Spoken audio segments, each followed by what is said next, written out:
Livro do profeta Joel, capítulo 1. Vamos ler o capítulo inteiro.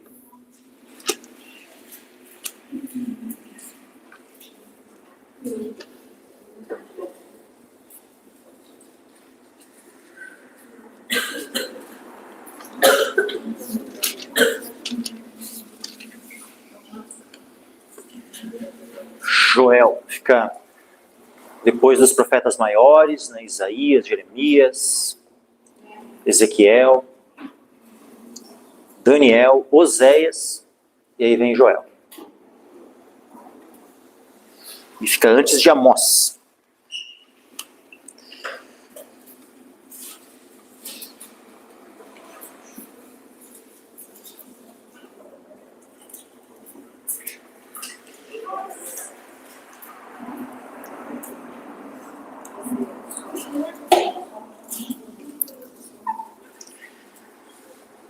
Há 2 semanas atrás concluímos a exposição do livro do Evangelho, né, segundo Marcos, e hoje, com a graça de Deus, iniciaremos aqui a exposição do livro do profeta Joel.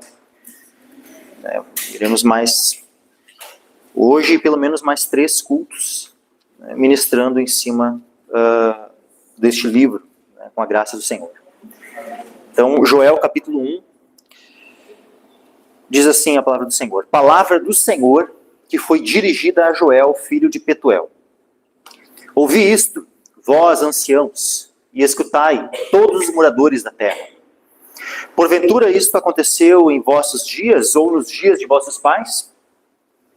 Fazei sobre isto uma narração a vossos filhos, e vossos filhos a seus filhos, e os filhos destes a outra geração. O que ficou da lagarta, o gafanhoto o comeu. E o que ficou do gafanhoto, a locusta o comeu. E o que ficou da locusta, o pulgão o comeu. Despertai-vos, bêbados, e chorai. Gemei todos os que bebeis vinho, por causa do mosto, porque tirado é da vossa boca. Porque subiu contra a minha terra uma nação poderosa e sem número. Os seus dentes são dentes de leão, e tem queixadas de um leão velho. Fez da minha vide uma assolação e tirou a casca da minha figueira. Despiu-a toda e a lançou por terra. Seus ramos se embranqueceram. Lamenta como a virgem que está cingida de saco, pelo marido da sua mocidade. Foi cortada a oferta de alimentos e a libação da casa do Senhor. Os sacerdotes, ministros do Senhor, estão entristecidos. O campo está assolado e a terra triste, porque o trigo está destruído, o mosto se secou, o azeite acabou. Envergonhai-vos, lavradores, gemei, vinhateiros, sobre o trigo e a cevada, porque a colheita do campo pereceu. A vide se secou, a figueira se murchou, a romeira também, e a palmeira e a macieira. Todas as árvores do campo se secaram, e já não há alegria entre os filhos dos homens. Cingivos e lamentai-vos, sacerdotes. Gemei, ministros do altar. Entrai e passai a noite vestidos de saco, ministros do meu Deus. Porque a oferta de alimentos e a libação foram cortadas da casa de vosso Deus. Santificai um jejum. Convocai uma assembleia solene. Congregai os anciãos e todos os moradores desta terra, na casa do Senhor vosso Deus, e clamai ao Senhor. Ai do dia, porque o dia do Senhor está perto, e virá como uma assolação do Todo-Poderoso. Porventura o mantimento não está cortado de diante de nossos olhos? A alegria e o regozijo da casa de nosso Deus? As sementes apodreceram debaixo dos seus torrões. Os celeiros foram assolados, os armazéns derrubados, porque se secou o trigo. Como geme o animal. As manadas de gados estão confusas, porque não tem pasto. Também os rebanhos de ovelhas estão perecendo. A ti, ó Senhor, clamo, porque o fogo consumiu os pastos do deserto, e a chama abrasou todas as árvores do campo. Também todos os animais do campo bramam a ti, porque as correntes de água se secaram, e o fogo consumiu os pastos do deserto. Amém. Até aqui. Podem se assentar, meus irmãos.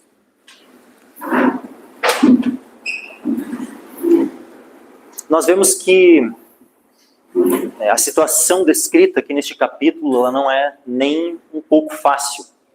Creio que nenhum de nós, né, que aqui estamos, já viveu algo semelhante ao que o Senhor descreve neste capítulo 1 de Joel, que é uma situação que aconteceu com o povo de Israel. O livro de Joel, ele é um livro que não é fácil, né, a datação dele, né, identificar em qual contexto histórico exato, né, em que ele foi escrito. Por quê? Porque diferente de alguns outros profetas, né, onde tem ali, né, que profetizou durante o período de tal rei, vamos pegar aqui alguns exemplos, né? O profeta seguinte, Amós, né, a gente está em Joel, só virar uma página ali, ou duas, a gente vai chegar no livro do profeta Amós. O profeta Amós, nós podemos saber exatamente o tempo em que ele profetizou, porque começa assim o livro, ó, as palavras de Amós, que estava entre os pastores de Tecoa, as quais viu a respeito de Israel nos dias de Uzias, rei de Judá, e nos dias de Jeroboão, filho de Joás, rei de Israel, 2 anos antes do terremoto. Deixa bem, né, específico assim, o tempo da sua profecia. Nós vemos outros profetas também, né, onde existe essa, né, por exemplo, Miqueias, né, um pouco mais adiante, né, o livro do profeta Miqueias. Miqueias capítulo 1, versículo 1. Palavras do Senhor que veio a Miqueias, morastita, nos dias de Jotão, Acás e Ezequias, reis de Judá, a qual ele viu sobre Samaria e Jerusalém. Então, vários dos profetas nós temos assim toda uma descrição de qual foi o período em que aquele profeta profetizou, mas Joel nós não temos essa referência. Durante o reinado de qual rei é que ele estava profetizando. E apenas é dito assim, palavra do Senhor que foi dirigida a Joel, filho de Petuel. Então, alguns, pelo fato de não haver referência, né, a um rei específico, alguns até já entenderam que Joel pudesse ser até um dos profetas pós-exílio. Né, como, por exemplo, temos Zacarias, Ageu, Malaquias, né, ou seja, profetas que profetizaram após o exílio, após o cativeiro babilônico. Então Israel, Deus trouxe do Egito, libertou eles do Egito, colocou na terra.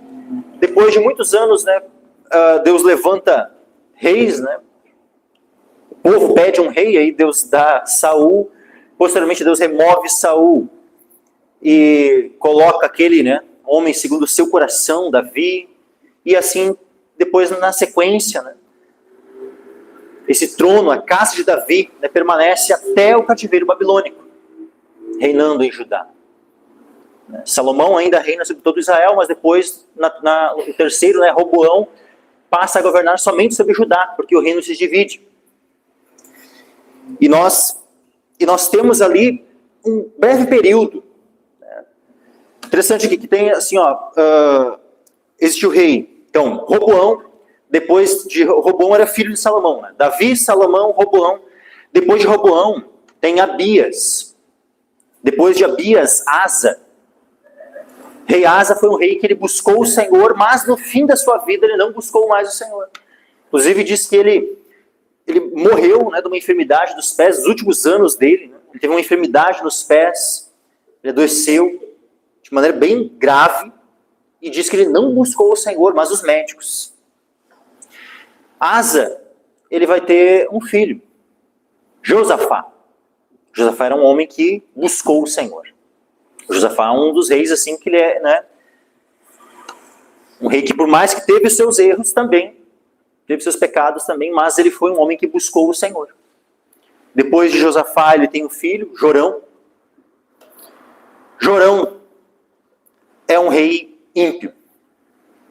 Um rei que inclusive, né, ou seja, filho de Josafá, mas que quando ele passa a governar, passa ele a ser o rei com a morte do seu pai, Josafá, ele mata todos os seus irmãos. Então Jorão foi um homem terrível, ímpio. E ele se casou com a filha de quem? De Acabe.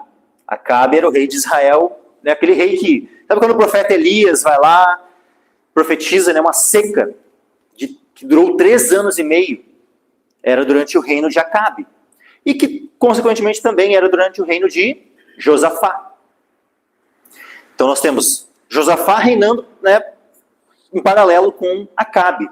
E nesse tempo onde Elias profetiza, né, essa seca, né, de 3 anos e meio. Posteriormente, o Jorão, então voltando agora, né, Josafá morre, Jorão passa a reinar, mata os seus irmãos. Ele tem um filho, Acasias. Só que Acasias não reina por muito tempo. Porque ele está lá, afinal, ele é filho, né, de Jorão, neto de Josafá.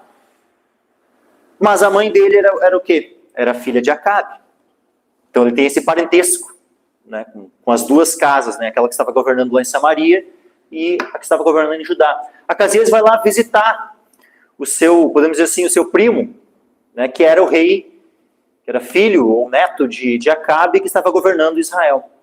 Ele vai lá visitar porque ele estava doente, havia sido ferido, doente no sentido assim, de, digamos assim, uma espécie de infecção, né, por causa, né, da batalha. Né, tinha vindo da batalha e estava, né, digamos assim, com uma certa enfermidade.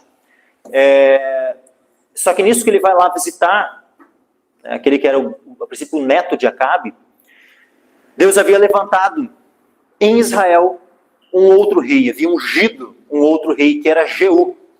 E o rei Jeú vai e mata os 2 reis, tanto o rei de Judá como o rei de Israel. E aí, o reino de Judá, né, fica momentaneamente sem rei, né, mas óbvio que na sequência, então, um dos descendentes ia ser colocado como o novo governante. Mas, aquela filha de Acabe, a esposa do Jorão, sabe o Jorão, o ímpio ali que matou seus irmãos? O nome dela era Atalia. E a Atalia, ela vai e mata toda a descendência de Davi. E somente um, que era recém-nascido, nenezinho, ele foi, né, por sua tia, levado e escondido no templo. E ele foi criado pelo sacerdote Joiada. E esse rei era o rei Joás. No caso, o bebezinho, né, Joás. Mas era o único descendente vivo de Davi. Rei Joás. E então nós temos aí um período, né, e Joás, ele fica então escondido, e quem é que fica governando durante esse tempo? Atalia. Durante 7 anos. Porque Joás, né, quando ele tem 7 anos de idade, o sacerdote Joiada, né, ele faz um plano ali junto, né, com os levitas, os sacerdotes, né, e mais os anciãos de Israel, e novamente, né, estabelece então um rei da linhagem de Davi no trono, ou seja, novamente Joás, né, ele é empossado como rei, e Atalia é morta. Só que, no final de contas, né, Joás tinha 7 anos de idade, né, um rei vai governar com 7 anos de idade, de fato, né, ele pode ser o rei, mas, né, é óbvio que quem acabava governando o país era especialmente Joiada, né, o sumo sacerdote. Então há um enfoque nesse período, né, nesse governo, podemos dizer assim, dos sacerdotes. Por isso, meus irmãos, que, dado todo esse contexto histórico, né, dos reis e esse período específico de Judá, e uma vez que Joel ele profetiza, né, nesse contexto de Judá, de Jerusalém, do templo, e não é mencionado nenhum rei em específico, então o período mais provável em que Joel tenha profetizado tenha sido esse período em que Joás, né, ainda era, já podia até mesmo já ser rei, mas ainda era pequeno, podemos dizer assim, né? Ainda uma criança, um adolescente, né? E onde acabava que o foco, né, do governo acabava estando, né, nos sacerdotes, né? E por isso essa ênfase, né, nos sacerdotes nesse tempo. E há uma outra coisa interessante, né, que nós vamos ver depois ali, quando esse jejum ele é santificado, né, todo mundo chamado, né, para a casa do Senhor, né, para buscar o Senhor em jejum. Isso é algo interessante porque isso já tinha acontecido nos tempos do rei Jeosafá. Então lembra, nós temos Jeosafá, Jorão, Acasias e Joás. Então o bisavô de Joás era Jeosafá. Nos tempos de Jeosafá, havia tido algo muito semelhante, só que não por causa de gafanhotos ou uma seca, mas por causa de reinos, outros reinos que estavam vindo para atacar, né, ajudar. E aí então eles vão se reúnem no templo, depois a gente vai ler aquela passagem ali em 2 Crônicas. Então tudo isso, né, nos dá um contexto que sim, é muito provável, é possível que Joel então tenha profetizado nesse tempo ali, né, do período em que Joás, né, o rei Joás ainda era, né, uma criança ou um adolescente. Então voltando aqui agora, né, lendo que Joel, capítulo 1, versículo 1, palavra do Senhor que foi dirigida a Joel, filho de Petuel. E ele diz no versículo 2, ouvi isto, vós anciãos, e escutai todos os moradores da terra. Porventura isto aconteceu em vossos dias ou nos dias de vossos pais? Então ele está fazendo uma pergunta para eles sondarem aquilo que estava acontecendo e chegarem a uma conclusão, darem uma resposta. Isso que vocês estão vendo já aconteceu alguma vez? Nos dias de vocês ou dos vossos pais? Isso aconteceu em vossos dias ou nos dias de vossos pais? E a resposta era não. A situação que eles estavam vivendo era tão terrível, a seca. E também, vejam, não era... Se uma seca é terrível. Se fosse, no caso, não tivesse seca, mas tivesse, né, um período assim, de gafanhotos vindo e consumindo, né, as plantações, tudo. Isso também seria algo muito terrível. Mas agora, as duas coisas estavam acontecendo ao mesmo tempo. Ao mesmo tempo em que havia, né, uma praga de gafanhotos terrível, havia também uma seca em Israel, nesse tempo. Então as duas coisas somadas. Então a crise na qual eles estavam vivendo era sem precedentes. Tanto que ele diz, ouvi isto vós anciãos, ou seja, que eles são os mais velhos. Aqueles que tinham mais idade. E todo o povo, e escutai todos os moradores da terra. Porventura isso aconteceu em vossos dias? Ou nos dias de vossos pais? Vocês ouviram falar? Vocês os mais velhos, os anciãos. Vocês ouviram falar mesmo ouvindo da parte de vossos pais que aconteceu já alguma coisa semelhante a isso? E não tinha acontecido ainda algo semelhante a isso que eles estavam passando. Aí diz assim, versículo 3, fazeis sobre isto uma narração a vossos filhos, e vossos filhos a seus filhos, e os filhos destes a outra geração.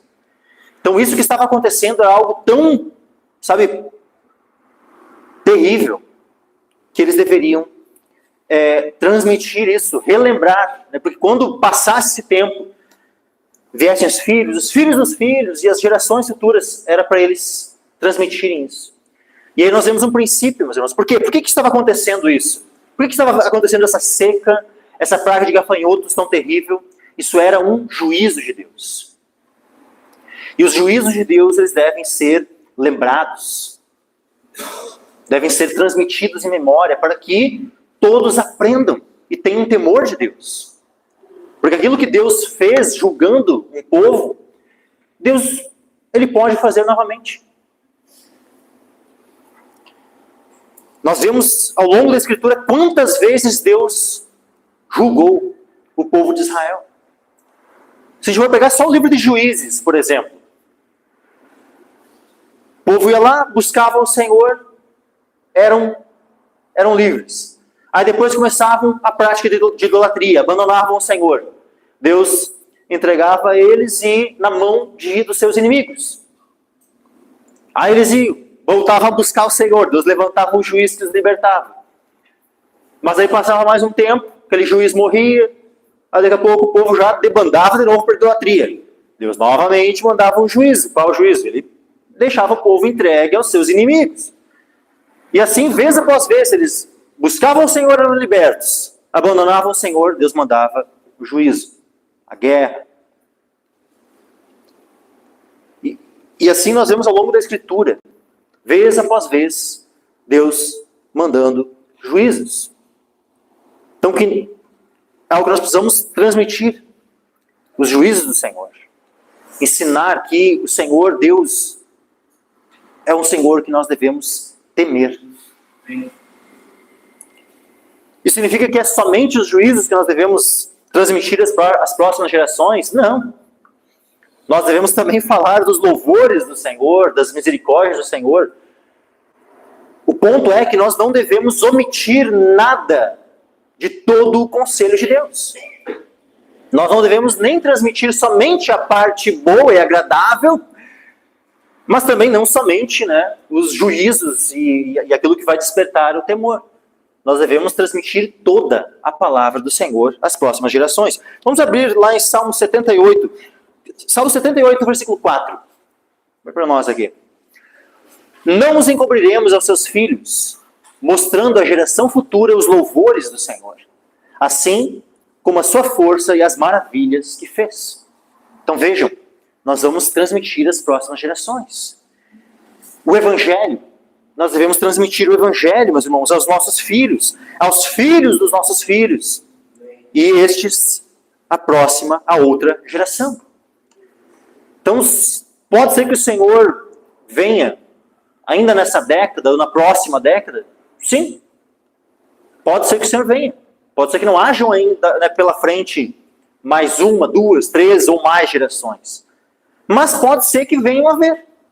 Pode ser que ainda leve daqui a pouco, 100, 200 anos ainda para o Senhor vir, e ainda venham ter muitas gerações pela frente. Qual é o nosso papel, meus irmãos? Estar preparados para a vinda do Senhor, para ela vir na nossa geração. Mas, segundo, nós transmitirmos o Evangelho, nós transmitirmos o temor do Senhor, nós, voltando ali para Salmo 78, 4, nós devemos transmitir às gerações futuras os louvores do Senhor. Nós devemos transmitir às gerações futuras a sua força e as maravilhas que fez.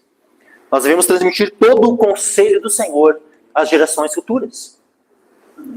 E nós não devemos delegar isso a outros. Nós devemos, puxar para nós essa responsabilidade. Cada um de nós tem a responsabilidade de transmitir à geração futura os louvores do Senhor, as maravilhas que o Senhor fez, a sua força e também os seus juízos. O Evangelho, tudo nós devemos transmitir às gerações futuras. Isso é nossa responsabilidade. Voltando, Joel capítulo 3, aliás, capítulo 1, versículo 3. Fazei sobre isso uma narração aos vossos filhos. Então que nós venhamos a narrar as Escrituras.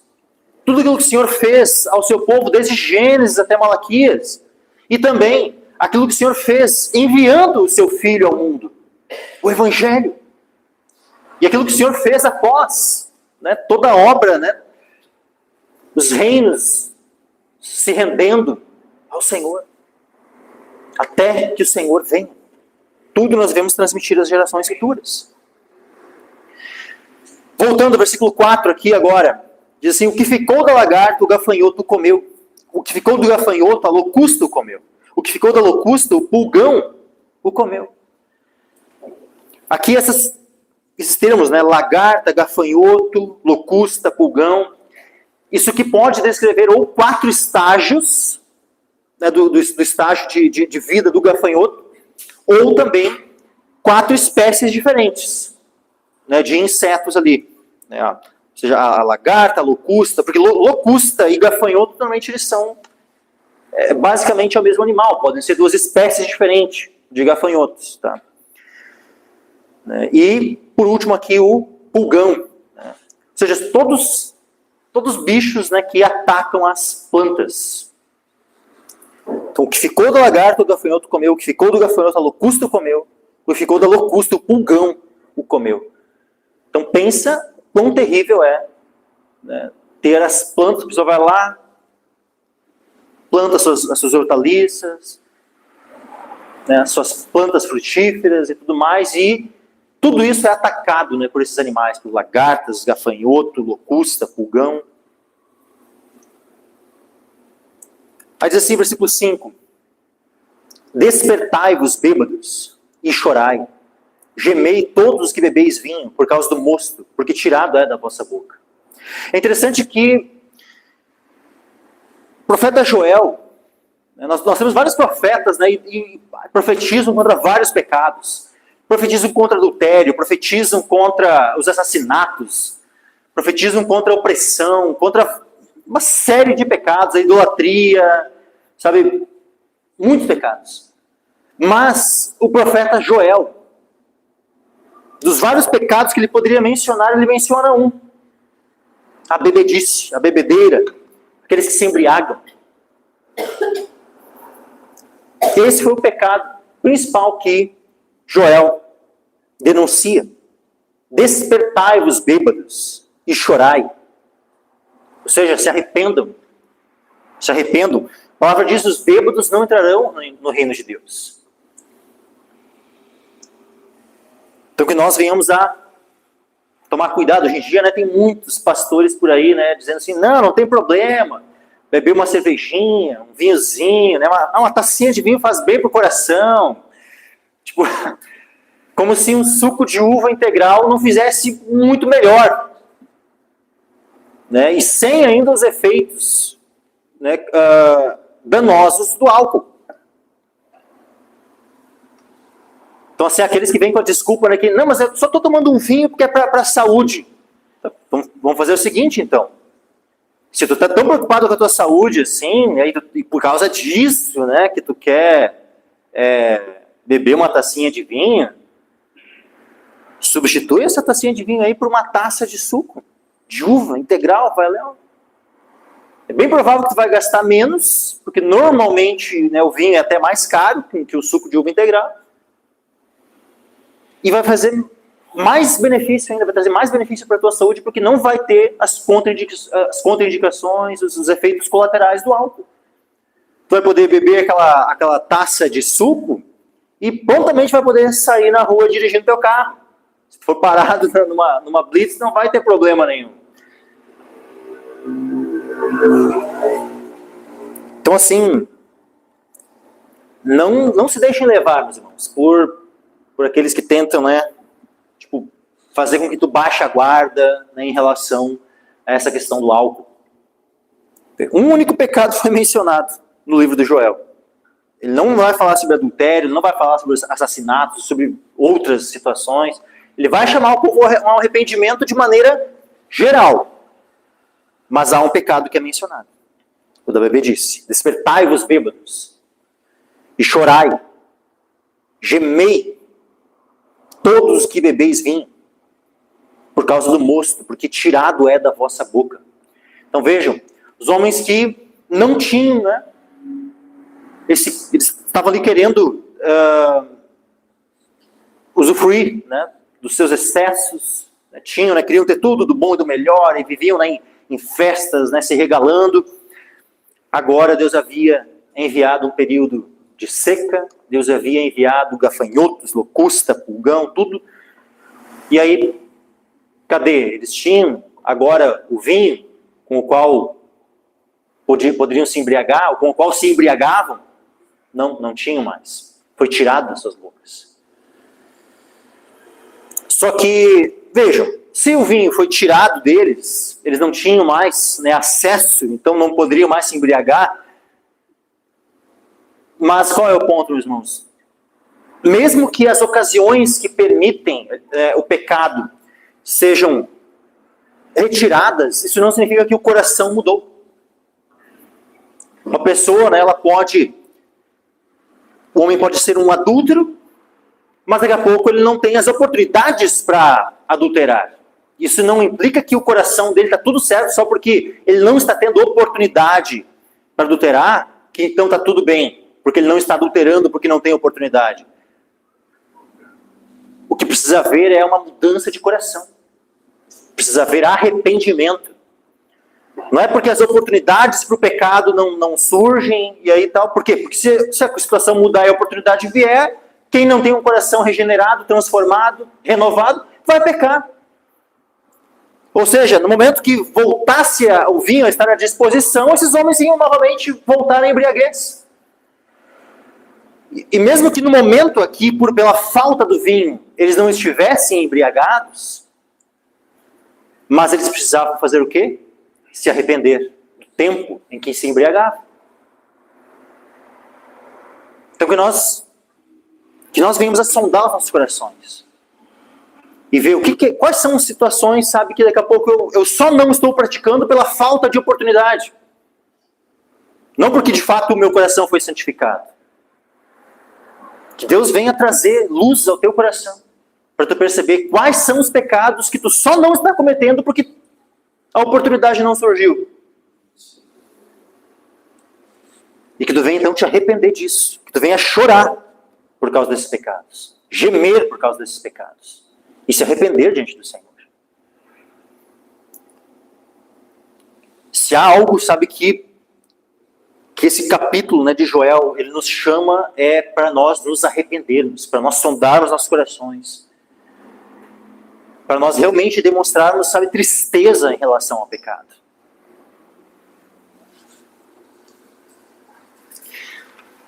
Paulo falando, vejam que aqui em Joel também vai falar várias vezes.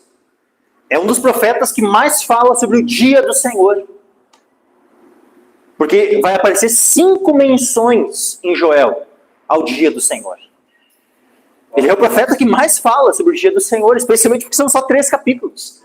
Há outros profetas que falam, né, mencionam 1, 2 vezes, e muitas vezes em livros bem maiores. Mas Joel, em apenas 3 capítulos, vai fazer 5 menções ao dia do Senhor. Lá em 1 Tessalonicenses, capítulo 5, vejam que Tessalonicenses, né, 1 Tessalonicenses, é um livro que fala sobre o arrebatamento da igreja. No capítulo 4, né, vai falar sobre o arrebatamento da igreja, que vai se dar no dia em que o Senhor Jesus vai voltar. Mas, no capítulo 5, e versículo 1 em diante, vai dizer assim, mas irmãos, acerca dos tempos e das estações, não necessitais de que se vos escreva, porque vós mesmos sabeis muito bem que o dia do Senhor virá como ladrão de noite. O dia do Senhor virá como ladrão de noite.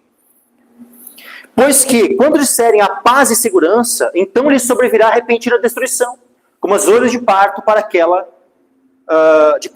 que está grávida, e de modo nenhum escaparão. Então para os ímpios, o dia do Senhor é um dia terrível. Para nós, o povo de Deus, é um dia alegre. Por quê? Porque é o dia em que nós encontraremos o Senhor, é o dia em que nós seremos arrebatados, é o dia em que nós seremos transformados, glorificados, seremos revestidos de imortalidade e de incorruptibilidade. E encontraremos o Senhor nos ares. Isso é o que significa o dia do Senhor para nós. Para nós que somos do dia. Para nós que somos vigilantes, que somos sóbrios. Lembra que alguém que se embriaga não está sóbrio. Existe uma diferença. Um é o que está sóbrio, outro é o que se embriaga. Versículo 4 diz assim: mas vós, irmãos, já não estáis em trevas para que aquele dia vos surpreenda como ladrão. Vejam, o dia do Senhor vem como ladrão, mas para quem? Para os ímpios.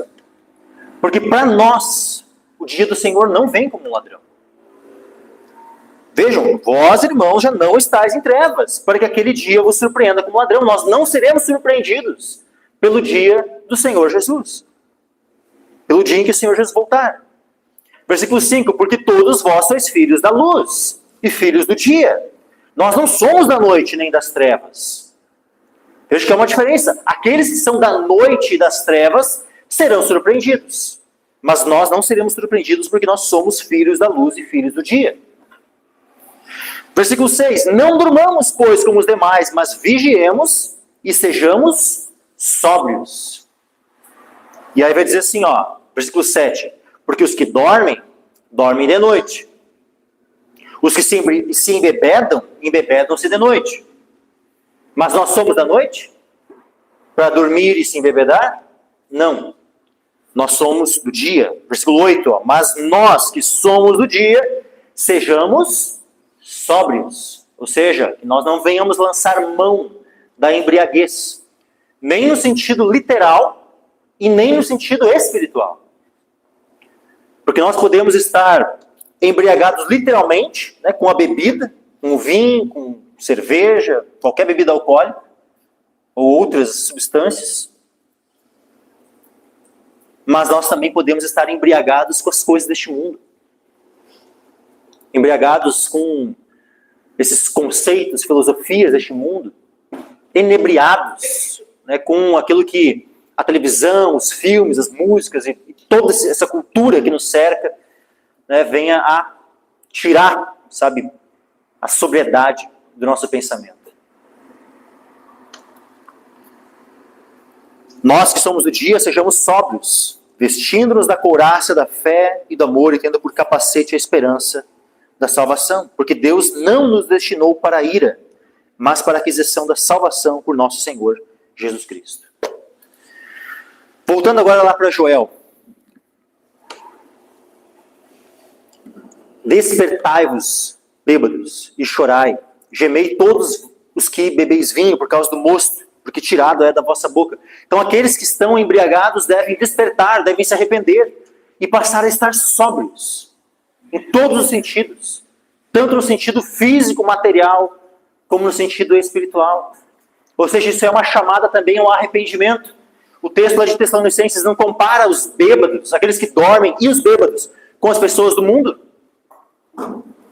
E compara a igreja, o povo de Deus, com aqueles que estão sóbrios e vigilantes, acordados. Então vejam que quando fala aqui, despertai-vos bêbados, isso tanto é um despertar espiritual, daquele que está bêbado no sentido espiritual, mas também é óbvio que é uma chamada ao arrependimento daqueles que são vencidos pelo vinho. Então é em todos os aspectos isso aqui, meus irmãos. Versículo 6, Joel, capítulo 1, versículo 6. Porque subiu contra a minha terra uma nação poderosa e sem número. Os seus dentes são dentes de leão e tem queixadas de um leão velho. Aqui Deus está falando de quê? Dos gafanhotos. Esses, os gafanhotos, que ele fala, lagarto, gafanhoto, lacusta, pulgão. Esses são o exército. Esses são essa nação poderosa e sem número. Porque subiu contra a minha terra uma nação poderosa e sem número. Os seus dentes são dentes de leão e tem queixadas de um leão velho. Depois eu vou relembrar, mais adiante eu vou ler novamente uma passagem ali. Eu quero relembrar ali essa descrição que é feita aqui no versículo 6. Fez da minha vide uma assolação e tirou a casca da minha figueira. Despiu-a toda e a lançou por terra. Seus ramos se embranqueceram. Então vejam que aqui está falando que aqui, mas essa passagem que ela tem dois sentidos. Um literal, porque esses gafanhotos eram tão destruidores, que eles estavam devorando inclusive a casca das árvores. E aí aparecendo aquela brancura. Quando tu pega uma casca e tu tira, tu descasca, tu tira uma parte da casca, aparece normalmente aquela porção mais branca do interior da árvore. Quando a casca é. Esses gafanhotos eram tão terríveis, tão devoradores, destruidores aqui, que inclusive estavam, tirando a casca. Olha só, fez da minha vide uma assolação, tirou a casca da minha figueira. Então isso tem um aspecto literal. Que até mesmo as figueiras, a casca das figueiras, não só as folhas tinham sido consumidas, mas inclusive a casca das árvores. Como diz ali, os seus ramos se embranqueceram porque a casca foi comida e o interior dos galhos, dos troncos ali, estavam à mostra, por isso embranquecidos. Fez da minha vide uma assolação, tirou a casca da minha figueira, só que agora tem um outro aspecto aqui também, meus irmãos. Isso que também podemos entender como uma parábola apontando para a nação de Israel, que tanto é comparada na Escritura com uma videira e também é comparada com uma figueira. Lembra quando Jesus amaldiçoou a figueira? E isso era uma parábola apontando para a nação como um todo que o havia rejeitado? E que inclusive no ano 70 são removidos da sua terra e só voltam a ser nação em 1948. quase 1.900 anos depois. Vejam que Israel foi comparado na Escritura com uma videira, também foi comparado com uma figueira. Então aqui quando diz assim, fez da minha vide uma assolação, é que a nação de Israel foi assolada. Quando diz tirou a casca da minha figueira, é no sentido de que realmente o povo estava ali sendo oprimido, estava sendo despiu a toda e a lançou por terra. Então isso aqui é também, sabe, algo que está falando da nação de Israel, que estava sendo atingida pelo juízo de Deus. Os seus ramos se embranqueceram. Versículo 8, lamenta como a virgem que está cingida de saco pelo marido da sua mocidade. Então, o dano era tão grande, meus irmãos, que alegria eles tinham diante disso. Quem é que fica feliz? Quem é que ficaria feliz? Digamos que viesse uma seca terrível sobre a nossa nação, qual nós nunca vimos antes.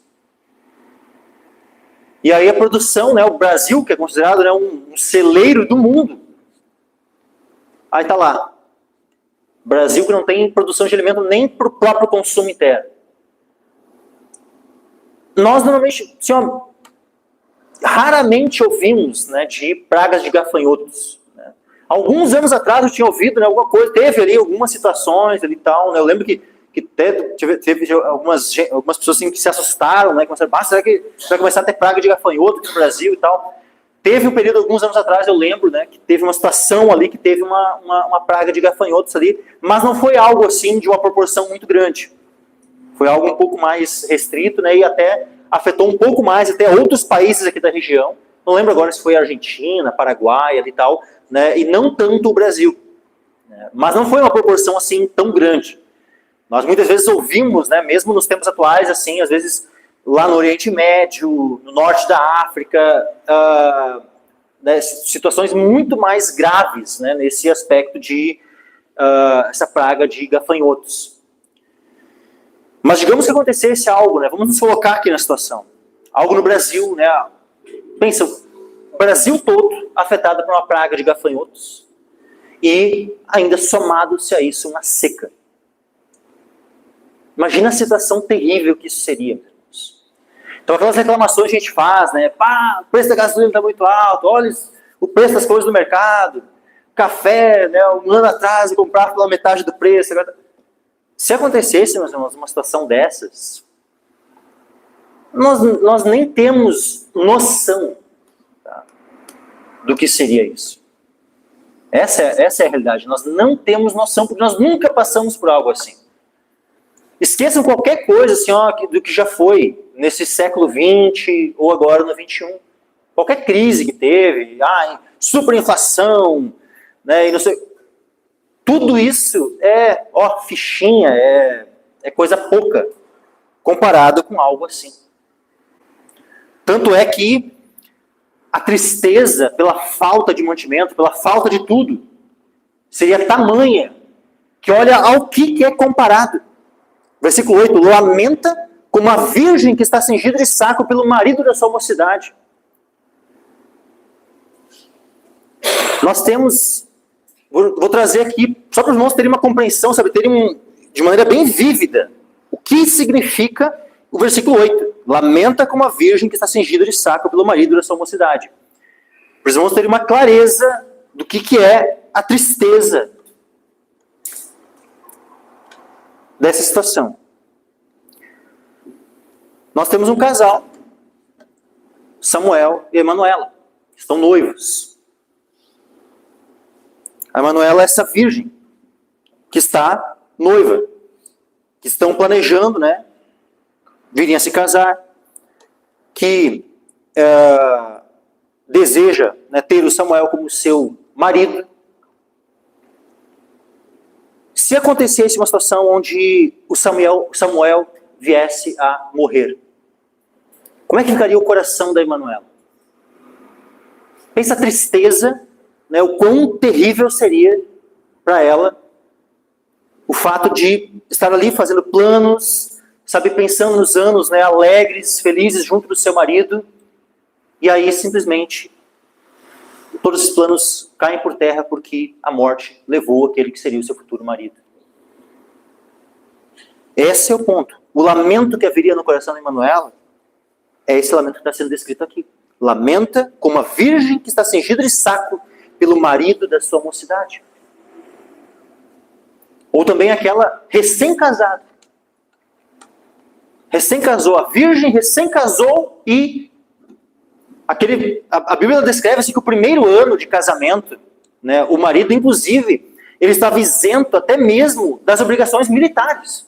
Tivesse uma guerra em Israel, aquele que tinha casado, estava no seu primeiro ano de casamento, ele não ia para a guerra. Ah, mas eu quero ir para defender. Não, tu vai ficar em casa e vai fazer a tua esposa feliz.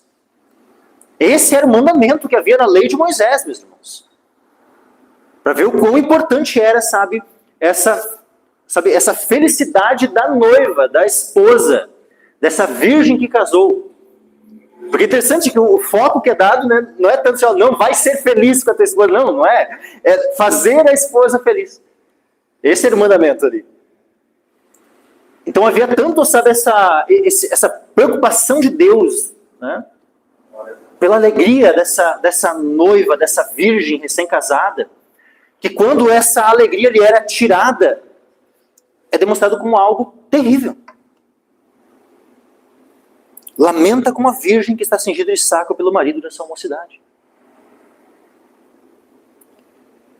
Foi cortada a oferta de alimentos e a libação da casa do Senhor. Os sacerdotes e ministros do Senhor estão entristecidos. O que acontece, meus irmãos? Como é que eram as ofertas? Né? Havia oferta de dinheiro? Havia. Mas, principalmente, as ofertas que eram levadas no templo eram os animais e os cereais, né? os produtos da terra que eram colhidos. E através dessas ofertas é que os levitas e os sacerdotes tinham o seu sustento. Então imagina, agora não tem, há uma seca, há os gafanhotos comendo tudo, o que é que poderia ser levado? O povo não tinha nem para si. Como é que eles conseguiriam levar ainda ofertas no templo? E aí como é que ficaria o sustento dos sacerdotes e levitas? Então foi cortada a oferta de alimentos e a libação da casa do Senhor. Ou seja, o que é a libação? A libação são as ofertas de bebida. Então aquilo que vinha, né, do fruto da vide era oferecido, né, como uma oferta de bebida, uma libação. E todos os alimentos, cereais e, né, tudo mais que eram oferecidos, tudo foi cortado. Então essa seca e esses gafanhotos haviam destruído de tal forma e havia causado uma crise tão grande, uma fome tão grande, que simplesmente não havia mais ofertas na casa do Senhor. Foi cortada a oferta de alimentos e a libação da casa do Senhor. Os sacerdotes, então, ministros do Senhor, estão entristecidos. Porque tanto eles não podem oficiar, porque não têm o que oferecer ao Senhor em sacrifício, no culto ao Senhor, como também eles mesmos não tinham o sustento para si. Versículo 10. O campo está assolado e a terra triste, porque o trigo está destruído. O mosto se secou, o azeite acabou. Olha como vai descrevendo. Não é simplesmente uma questão de preços altos para a comida. É uma questão de não ter o que comprar. Imagina tu indo no mercado, né? E tu não é questão que tu está pagando ali R$50 por um quilo de feijão. Ah, R$50 por quilo de feijão. Não. Como eu gostaria de poder ter R$50 para pagar por um quilo de feijão, mas não tenho feijão para eu poder pagar esses R$50. Como é que seria? O que é mais terrível? É tu ter que pagar R$50 por um quilo de feijão, pagar R$100 por pacotinho de 2 quilos de arroz. Ou é tu chegar no mercado, né, tu tá com dinheiro, tu tá com R$500 no bolso para poder comprar, né, comida ali para 1 ou 2 dias.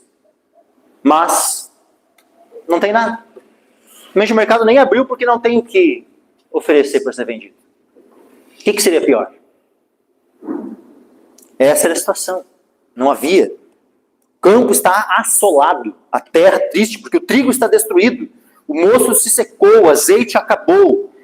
Envergonhai-vos, lavradores, gemei, vinhateiros, sobre o trigo e a cevada, porque a colheita do campo pereceu. Então ainda a esperança que havia, não, mas está se aproximando a colheita. Não, a colheita pereceu. Ou seja, não é nem que, não, a partir de agora a gente vai poder colher e vamos começar a abastecer, né, aquilo tudo que não tinha. Não. Acabou, a colheita também foi-se, pereceu a colheita.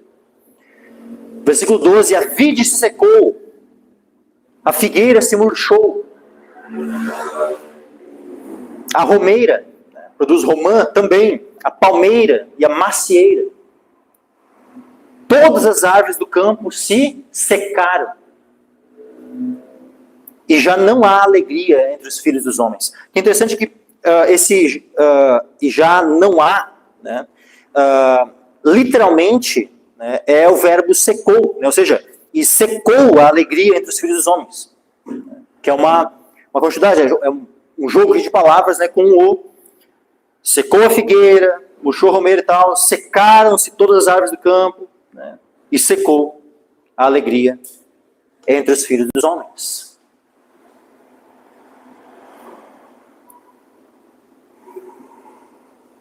Então vejam como é essa descrição do luto, da tristeza, da alegria que foi-se, que secou-se, por causa da falta de tudo.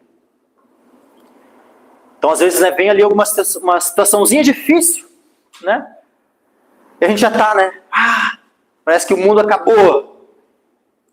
A gente nem sabe o que de fato é estar numa crise. E muitas vezes vem qualquer situação difícil, a gente já murmura e fala e faz um berro assim, como se, né, se o mundo estivesse acabando. Sabe? Eu não estou dizendo com isso que a gente tem que ficar, né, conformado, né, com as situações, né, com as injustiças e muitas vezes, sabe, com os problemas que existem por má administração dos governantes e por tanta impiedade, né, que existe, roubos e tudo mais, corrupção. É óbvio que sim, nós devemos nos entristecer, orar ao Senhor, clamar ao Senhor, protestar. Como João o Batista, né, denunciar os pecados dos governantes. Mas que os nossos corações, sabe, não venham a desmaiar, né, diante de situações, sabe, muito aquém, né, daquilo que já foi o que o povo de Deus já teve que passar no passado, já teve que enfrentar, né, no passado, e também de situações que podem ser a nossa porção. Porque se o Senhor Jesus vier nessa década ou na próxima, o que também está à espreita? O período da grande tribulação. Então que os nossos corações estejam preparados, meus irmãos. Que os nossos corações não estejam, sabe, tão apegados assim a essas coisas terrenas. Que a nossa alegria não esteja fixada, né, no alimento que nós comemos, no conforto que nós temos na nossa casa, que a nossa segurança não esteja no nosso emprego, ou qualquer outra coisa terrena. Que a nossa alegria esteja no Senhor. Que assim como Abacuque, já preguei aqui, né, já expus todo o livro do profeta Abacuque. Abacuque capítulo 3, versículo 17. Porque ainda que a figueira não floresça, nem haja fruto na vide, ainda que decepcione o produto da oliveira, e os campos não produzam mantimento, ainda que as ovelhas da malhada sejam arrebatadas, e nos currais não haja gado, todavia eu me alegrarei no Senhor, exultarei no Deus da minha salvação. Que isso seja uma verdade para nós, mas não seja apenas uma música que a gente canta.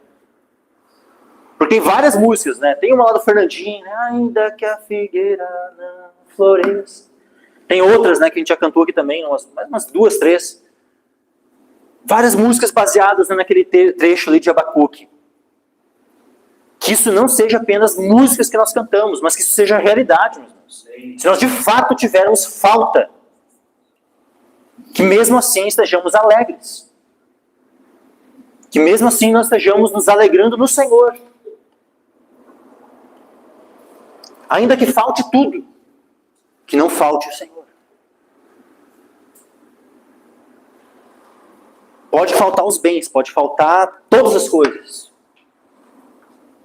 Mas que nós estejamos firmados, agarrados ao Senhor.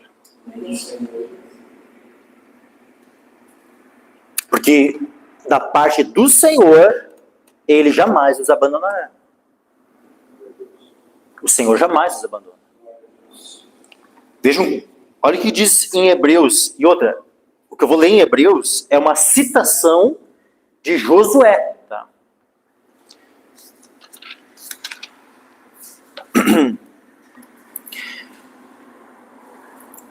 Hebreus capítulo 13, versículo 5. Sejam vossos costumes sem avareza. Ou seja, cuidado com a avareza. Contentando-vos com o que tendes. E nós venhamos, meus irmãos, a aprender a estar contentes com aquilo que nós temos. O que é aquilo que tu já tem? Aí tu, eu tenho isso. Então, seja contente. Contentando-vos com o que tendes. Porque ele disse, não te deixarei, nem te desampararei. Assim, com confiança, ousamos dizer, o Senhor é o meu ajudador, e não temerei o que me possa fazer o homem. Que nós estejamos firmados nessas verdades, meus irmãos. Que isso seja uma realidade para cada um de nós. Que estejamos agarrados a essas palavras, que nós venhamos a esconder essas palavras no nosso coração. Glória a Deus. Para não pecarmos contra o Senhor. Que não venhamos a murmurar, que pelo contrário sejamos como Jó. Que quando as coisas se foram, os bens se foram, ele continuou adorando o Senhor.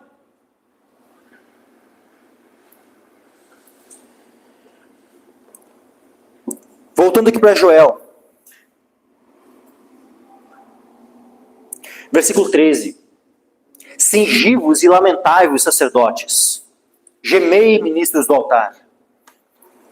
Entrai e passai a noite vestidos de saco, ministros do meu Deus. Porque a oferta de alimentos e a libação foram cortadas da casa de vosso Deus. Vê, agora volta, a falar daquela passagem do versículo 9. No versículo 9, foi cortada a oferta de alimentos e a libação da casa do Senhor. Os sacerdotes, ministros do Senhor, estão entristecidos. Tá ok, eles estavam entristecidos porque havia, não tem mais a oferta, não tem mais sustento. Mas o que eles têm que fazer então? É só ficar triste porque não tem? Aqui começa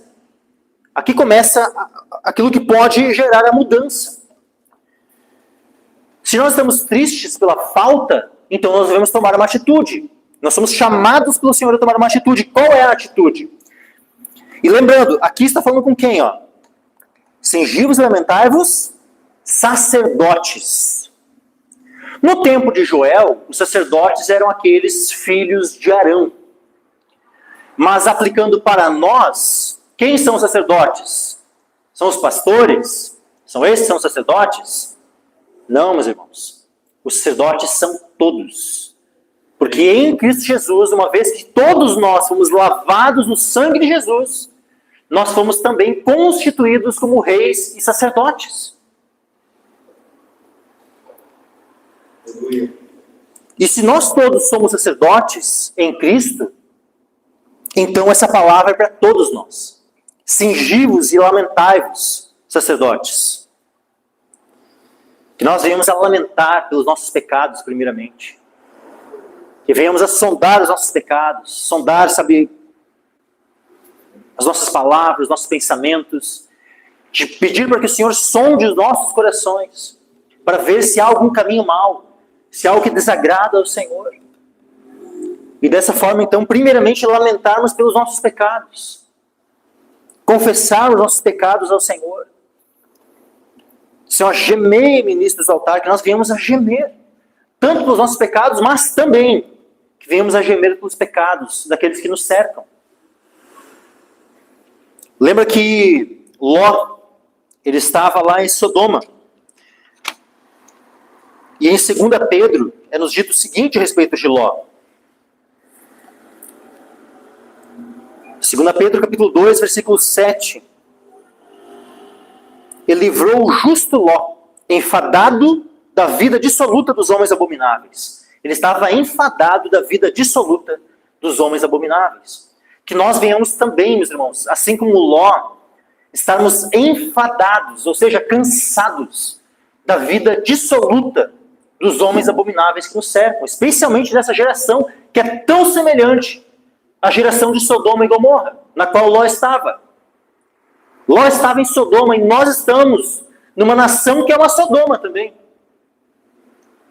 Onde o homossexualismo, onde tudo que é perversão sexual é defendida.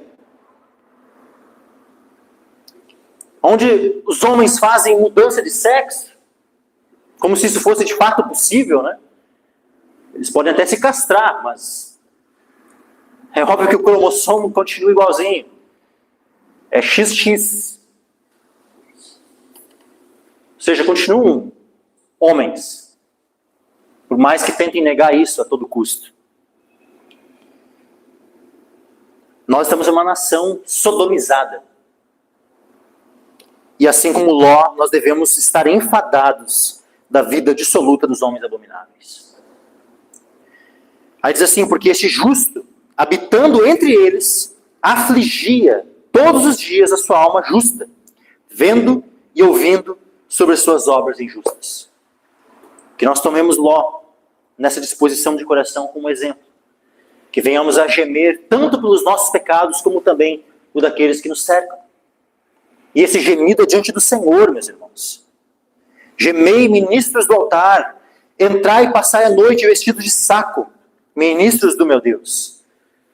Porque a oferta de alimentos e a libação foram cortados da casa de vosso Deus. Olha o 14, santificai um jejum, convocai uma assembleia solene, congregai os anciãos e todos os moradores dessa terra, na casa do Senhor vosso Deus, e clamai ao Senhor. Então, em tempos de angústia, em tempos de tribulação, não são tempos onde o povo de Deus deve andar disperso.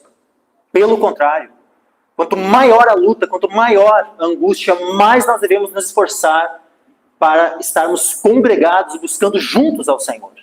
Amém. Lembrem de uma coisa, meus irmãos.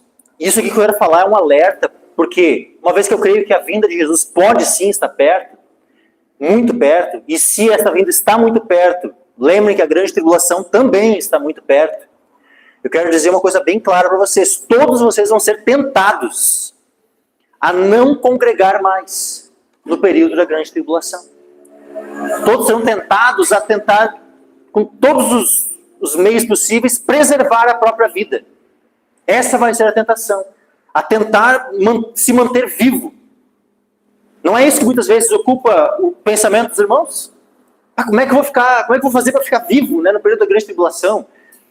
Não é isso? Quem já não ficou com esse tipo de pensamento no período da grande tribulação? Né? E se eu tiver que enfrentar a grande tribulação, como é que vai ser? Como é que eu vou fazer para ficar vivo, né, até o final? Então percebam que isso, meus irmãos, vai ser uma grande tentação. Onde por meio desse desejo de permanecer vivo, tu pode ser tentado a receber uma marquinha, não é nessa, é naqui, ó, na mão direita ou na testa. Onde tu vai ser tentado a não congregar mais, sendo que em Hebreus, né, porque imagina, como é que eu vou congregar? E eu vou arriscar a minha vida congregando? Não, eu vou deixar de congregar, né, eu vou permanecer desigrejado, né, porque daí eu tenho uma desculpa para ser desigrejado. Começou a grande tribulação. A grande tribulação, será que vai ser desculpa para se tornar um desigrejado? Não, meus irmãos. A grande tribulação não é desculpa para se tornar um desigrejado.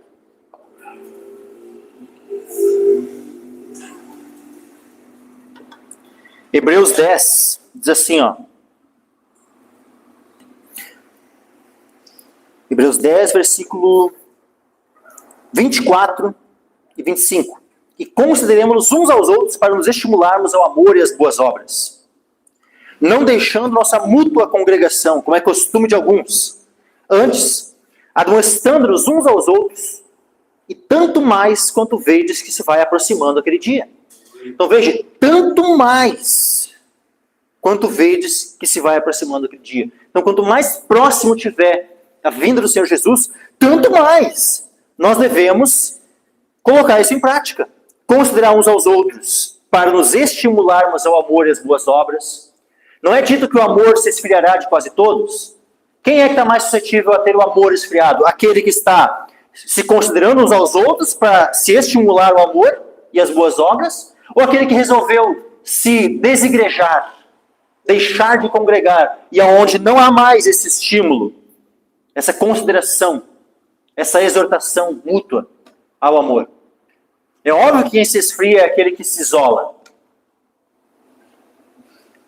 Aqueles que vão permanecer, sabe, com o coração ainda queimando de amor pelo Senhor e uns pelos outros, é aqueles que se esforçarão para estar congregando, mesmo durante o período da grande congregação, da grande tribulação.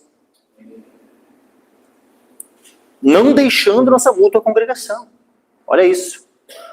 O texto diz para não deixar a mútua congregação, como é costume de alguns. Antes, admoestando uns aos outros, tanto mais quando vedes que se vai aproximando aquele dia.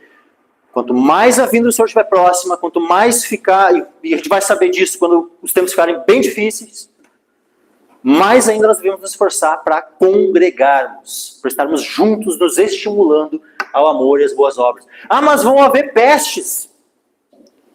Vão haver pestes. Vão haver pestes, e aí a gente deve, por causa das pestes,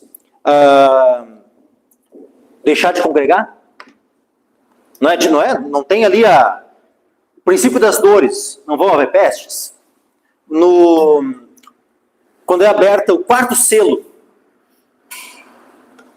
quando o quarto selo é aberto, não há ali mortandades, não há ali pestes. Ah, não, mas tem peste, então não vou congregar, né? Porque eu tenho que preservar a minha vida. É isso. Muitos no desejo, sabe, naquela coisa, não, eu vou preservar a minha vida, vão perder a sua alma. Porque vão usar 1001 desculpas, né, para deixar de congregar. Bom, eu preciso preservar a minha vida. E aí, nesse desejo de preservar a vida física, vão se colocar em várias tentações que poderão fazê-lo perder a vida eterna. O que é mais importante? Essa vida física, passageira, ou aquela vida que é eterna? E aonde o Senhor... E o que é mais importante? É eu fazer de tudo para ter os recursos para sustentar a vida física, ou seja, o alimento, a água, daqui a pouquinho, né? Receber uma marquinha ali para poder continuar comprando e vendendo, né? E poder ter o sustento. Ou é lançar mão daquilo que o Senhor proveu. A sua igreja, a sua palavra, para que a minha vida espiritual seja sustentada e mantida. E mesmo que eu venha a ser perseguido e morto, mas pelo menos terei vida eterna. O que é mais importante? A de santificar em jejum, versículo 14, Joel 1,14. Santificar em jejum, convocai uma assembleia solene, congregai os anciãos e todos os moradores dessa terra, na casa do Senhor vosso Deus, e clamai ao Senhor. Todos devem se juntar e clamar ao Senhor. Vejam que lá em 2 Crônicas, só uma coisa, meus irmãos, antes ali, só uma errata aqui, tá? Antes eu falei sobre, né, que eles fazem mudança de sexo, né, que não podem mudar os seus cromossomos, né? Foi XX, né? É o inverso, tá, né? XX são as mulheres, né? Ele não pode mudar, é de XY para XX. Né? Então o homem é XY e ele vai continuar assim. Não importa o quanto a medicina venha a avançar, o quanto a engenharia genética venha a avançar, ele não vai jamais conseguir mudar aquilo que é a sua essência. A natureza pela qual Deus, né, o constituiu. Ele jamais vai conseguir mudar isso. E nenhuma mulher vai conseguir, né, mudar os seus cromossomos de XX para XY.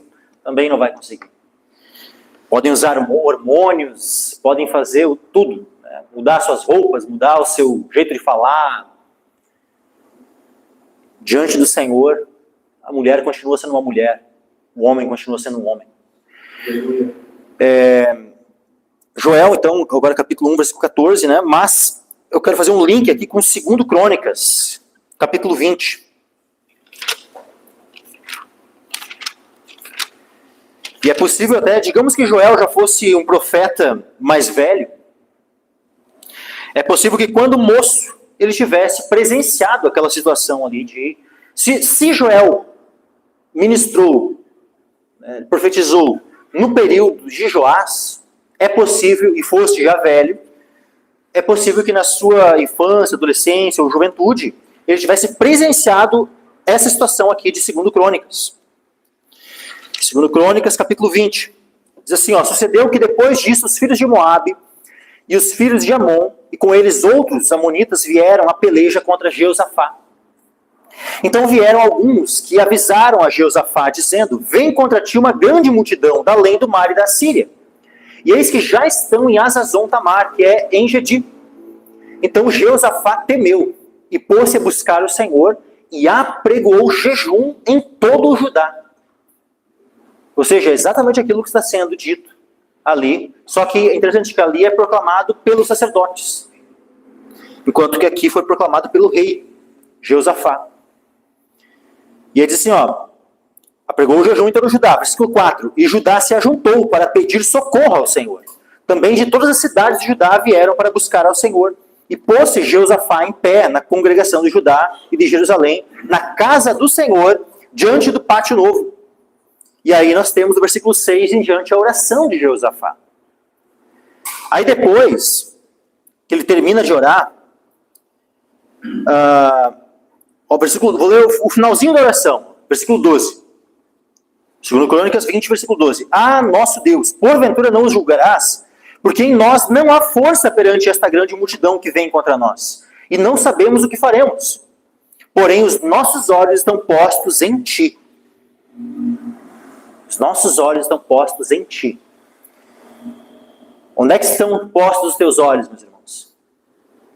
Os vossos olhos estão postos aonde? Nas coisas dessa terra ou nas coisas do alto? Estão postos no homem, na ajuda que o homem pode dar? E aí eu falo do homem, não simplesmente outros homens. Eu estou falando inclusive de ti mesmo. Os teus olhos estão postos em ti. Na força do teu braço.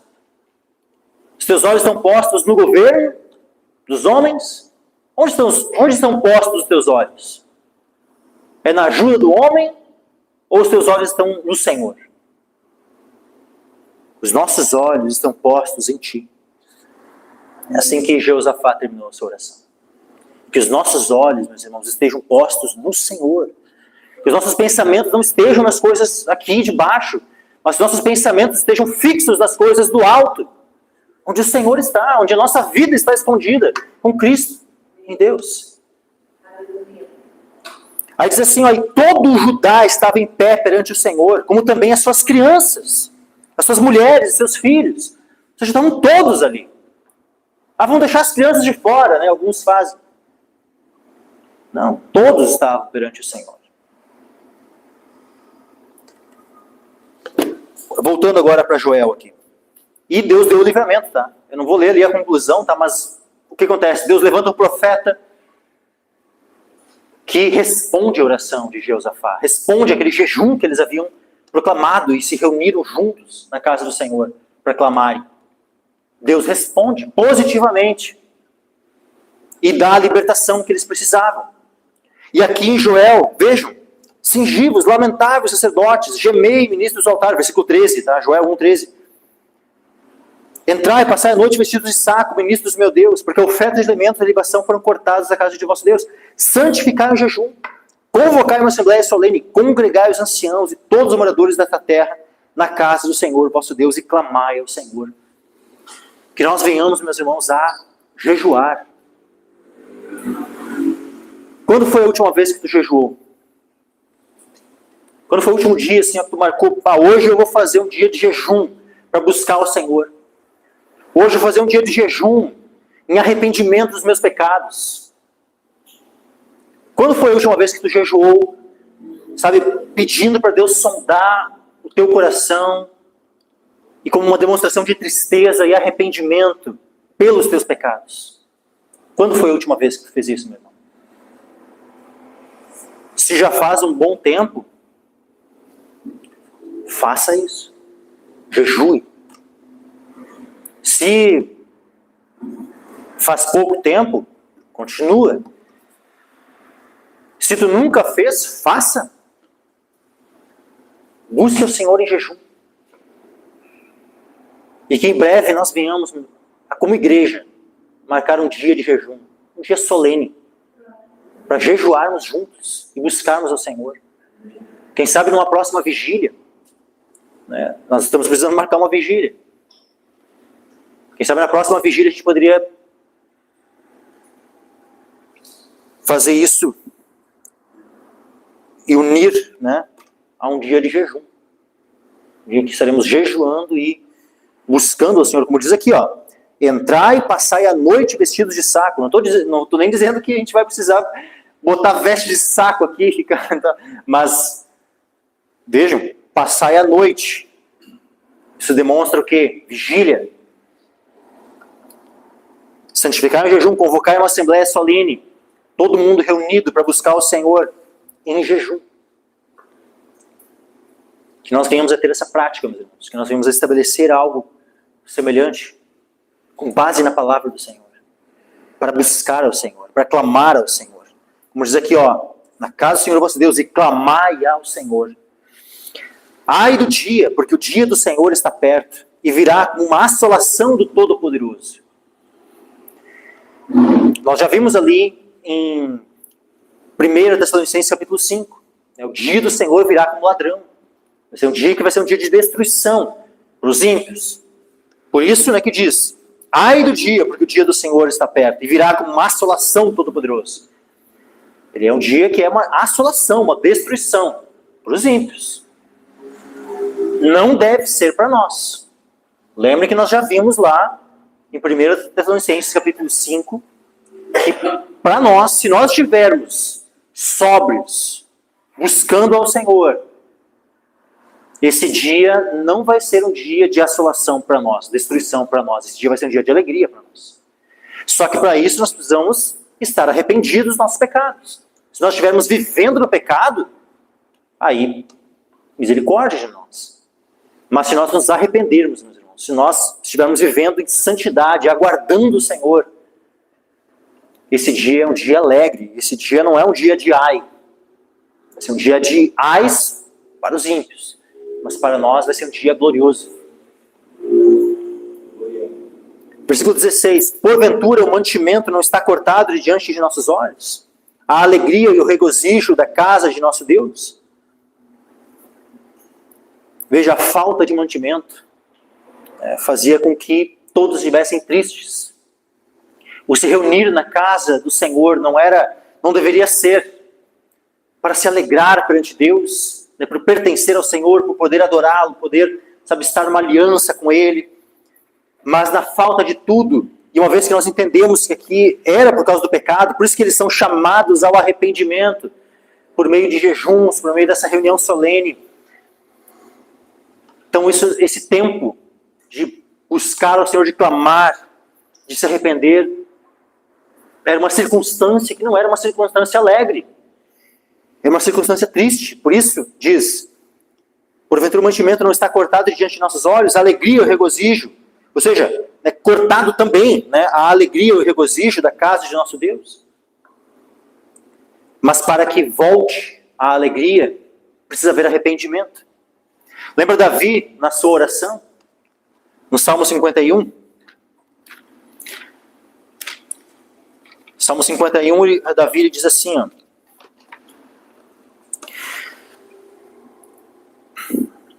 Versículo 8 ao 12. Faze-me ouvir júbilo e alegria, para que gozem os ossos que tu quebraste. Significa que, enquanto ele estava no pecado, havia júbilo e alegria? Não. Enquanto ele estava no pecado, não havia júbilo e alegria. Mas ele está ali orando, confessando o seu pecado ao Senhor, clamando ao Senhor, para que uma vez perdoado e Deus confirmando, sabe, o seu coração, testificando esse perdão, ele possa novamente ser restaurado ao júbilo e alegria. Esconde a tua face dos meus pecados e apaga todas as minhas iniquidades. Cria em mim, ó Deus, um coração puro e renova em mim um espírito reto. Não me lances fora da tua presença e não retires de mim o teu Espírito Santo. Torna a dar-me a alegria da tua salvação e sustém-me com um espírito voluntário. Ou seja, torna a dar-me. Se é torna a dar-me, quer dizer que ele não tinha naquele momento. Mas ele pedia que fosse restaurada essa alegria da salvação. Como é que a alegria da salvação é restaurada? Quando a nossa consciência é purificada do pecado, pelo sangue de Jesus, pelo perdão que nos é dado gratuitamente pelo sangue de Jesus. Então nós confessamos nossos pecados ao Senhor em arrependimento sincero. E aí o sangue de Jesus Cristo nos purifica de todo o pecado. E aí aquela alegria que tinha nos sido roubada pelo pecado, ela nos é restaurada pelo perdão dos nossos pecados. Voltando, Joel capítulo 1, versículo 17. As sementes apodrecem debaixo dos seus torrões. Imagina, eles haviam plantado. Só quando eles... Cadê essas sementes que não brotam? Aí eles vão lá olhar, né? Porque imagina aquela terra seca. Né? A terra começa, né, a rachar assim, daí começa a pegar aqueles torrões de terra assim. Eles começam, né, a revirar os torrões e daí está ali a semente embaixo dos torrões, só que apodrecida. Como é que vai dar seco? Como é que vai brotar alguma coisa?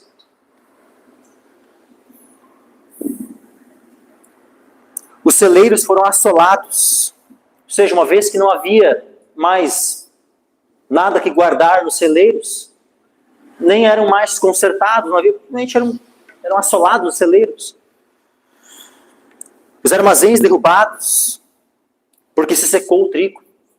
Então, assim, o que adianta, né? Eu tenho um armazém para armazenar algo que não tenho que armazenar.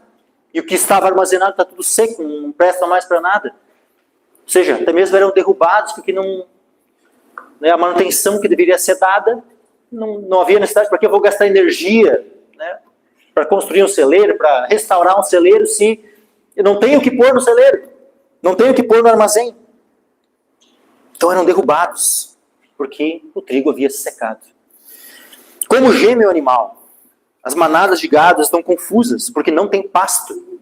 Também os rebanhos de ovelhas estão perecendo. Imagina, todos os animais, né, não tinham eles também o que comer. Os pastos estavam todos secos, não tinha nada para comer. A ti, ó Senhor, clamo, porque o fogo consumiu os pastos do deserto. Aí lá para o deserto, você te encontra, né, em algum lugar o pasto também. Moisés não estava lá no deserto pastoreando as ovelhas, lá, os cabritos e tal, quando o Senhor aparece na sarça. Aquela sarça, né, que em fogo, mas ela estava ali queimando, mas não se consumia. Isso era o comum no deserto, né? Está ali a sarça e ela começa a pegar fogo. Mas, no caso lá, quando Moisés vê aquela sarça pegando fogo, o que chamou a atenção é que ela não se consumia. Mas mesmo indo para o deserto não tinha. Nos campos não tinha alimento. Ia para o deserto também não. O fogo também tinha consumido os pastos do deserto. A chama abrasou todas as árvores do campo. Então a seca era tamanha. Nós no Brasil, quantas vezes acontece, né? Épocas de seca, simplesmente começa períodos de queimada. Algo muito propício, um período de seca, começar, né, de maneira espontânea, né, as queimadas. Então imagina tudo isso se somando. Seca, aí por causa da seca também as queimadas, os animais não têm o que comer, então não é apenas, né, a gente não tem o cereal, não tem, e até os animais daí começam a perecer pela falta de comida.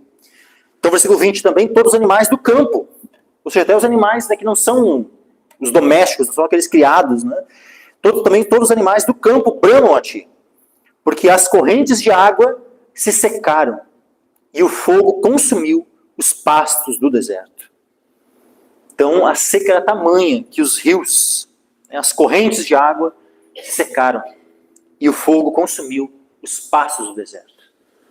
Então, esse é o período que Israel estava vivendo. E por causa disso, o que eles poderiam fazer e o que eles deveriam fazer é aquilo que eles são chamados a buscarem ao Senhor, a fazerem um jejum, a se arrependerem dos seus pecados, a clamarem ao Senhor. Nós estamos passando por um tempo difícil em nossa nação? Sim, estamos. Não é igual ao que eles estavam passando aqui. O que nós devemos fazer, meus irmãos? Devemos jejuar, devemos buscar ao Senhor juntos, clamarmos ao Senhor, para que o Senhor mude a situação do nosso país. E se enfrentarmos tempos piores do que aqueles que nós estamos enfrentando, nós já temos a orientação na Escritura do que nós devemos fazer. Nós devemos sempre nos lembrar da palavra do Senhor. Amém, meus irmãos?